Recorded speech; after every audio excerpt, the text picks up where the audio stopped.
జిల్లా పరిధిలోని 7 ఆర్టీసీ బస్టాండ్లలో ప్రయాణికులకు ఇబ్బంది లేకుండా మెరుగైన వసతులు కల్పించాలని జిల్లా కలెక్టర్ జి రాజకుమారి డిపో మేనేజర్లను ఆదేశించారు.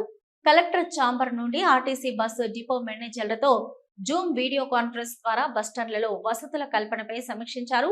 ఈ సందర్భంగా జిల్లా కలెక్టర్ జి రాజకుమారి మాట్లాడుతూ జిల్లాలో ఉన్న 7 బస్టాండ్లలో ప్రయాణికులకు ఇబ్బంది లేకుండా మెరుగైన సౌకర్యాలు కల్పించాలని డిపో మేనేజర్లను ఆదేశించారు. ప్రతిరోజు దాదాపు 1,20,000 మంది ప్రయాణికులు ఆర్టీసీ బస్సులలో ప్రయాణిస్తుంటారని, బస్టాండ్లలో అందుకు తగ్గ వసతులను ఏర్పాటు చేయాలని డిపిటిఓ డిఐఎంఎస్లను కలెక్టర్ ఆదేశించారు. ప్రతి బస్టాండ్లో త్రాగునీరు సౌకర్యం, పరిశుభ్రమైన టాయిలెట్స్ సౌకర్యం తదితర సమస్యలు లేకుండా మెరుగైన సదుపాయాలను కల్పించాలని కలెక్టర్ ఆదేశించారు. పెద్ద బస్టాండ్లలో వాటర్ బబుల్స్ అవసరానికి తగినట్లు అధిక ప్రదేశాలలో ఏర్పాటు చేయాలని కలెక్టర్ ఆదేశించారు. హలో, నంద్యాల న్యూస్ 10 మీ చుట్టూ జరిగే సంఘటనల్ని మా దృష్టికి తీసుకురావాలి అనుకుంటున్నారా? అయితే ఇంకా ఆలస్యం ఎందుకు? మా వాట్సాప్ నెంబర్ 9849700865కి సమాచారాన్ని ఎప్పటికప్పుడు పంపించండి.